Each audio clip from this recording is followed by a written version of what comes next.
BTS의 노래 가운데 좀 어려운 영어 단어를 제목으로 쓴 곡이 있더군요. 멤버 중 지민군이 2017년에 솔로로 발표한 곡인데요. 곡의 타이틀 Serendipity는 무슨 뜻일까요?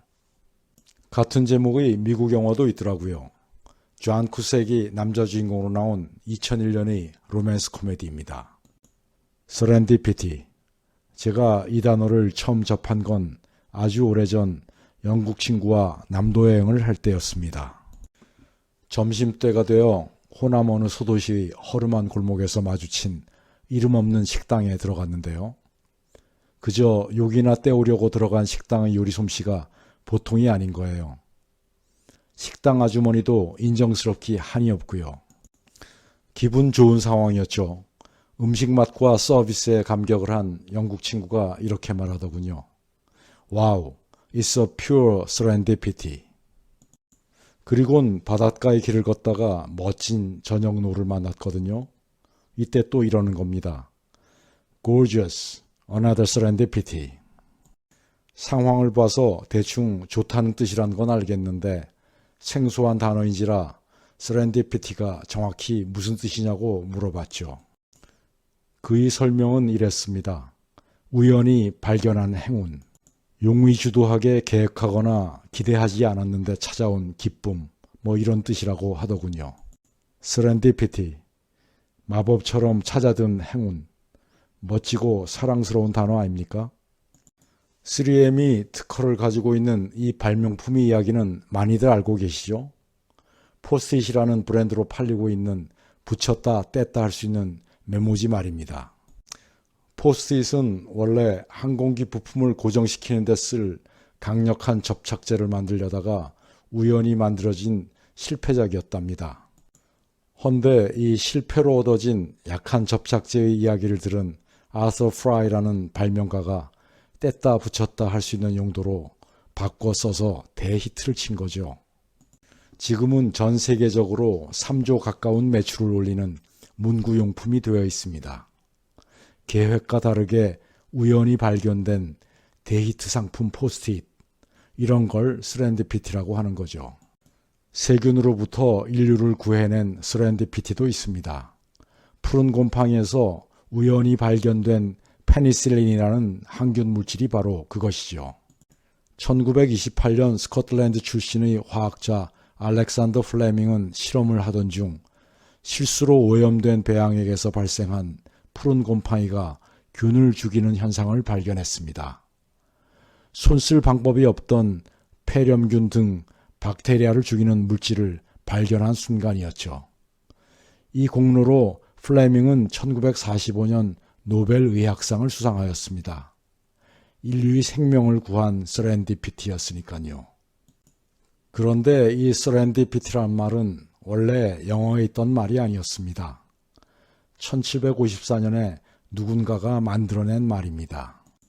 이 말을 만든 사람은 영국의 귀족 청년 호라스 월폴, 작가의 정치가였지만 미술작품의 콜렉터이기도 했던 모양입니다. 그는 200년 전 이탈리아에서 살았던 어떤 여인에게 흠뻑 빠져 있었는데 바로 비앙카 카펠로라는 여인이었습니다. 이 여인은 당대의 최고의 미녀로 유명했는데 남편을 버리고 저 유명한 메디치 가문으로 시집을 간 걸로 알려져 있습니다. 남편인 메디치가의 프란체스코 1세 역시 전처를 버리고 비앙카 카펠로를 정부인으로 승격시켰죠. 그녀가 살았던 이 건축물은 지금도 피렌체에 남아있는데 팔라조 디 비앙카 카펠로라고 불린답니다. 비앙카 카펠로 궁전이란 뜻이겠죠. 수많은 화가들이 비앙카 카펠로, 이 유명한 여인의 초상화를 그렸지요. 그 중에서도 호라스 월폴이 꼭 손에 넣고 싶어 했던 초상화가 있었습니다. 바로 조지오 바사리가 그렸다는 그녀의 초상입니다. 조지오 바사리가 누굽니까? 조지오 바사리는 르네상스 시대의 화가이기도 했지만 그 이름이 아직도 유명한 건 그가 남긴 한 권의 저서 덕분입니다. 가장 뛰어난 화가 조각가, 건축가의 삶이라는 제목을 붙인 르네상스 미술가들이 전기인데 우리가 알고 있는 레오나르도 다빈치, 미켈란젤로 등 르네상스 천재들의 이야기 대부분은 이 책에 의존하고 있습니다.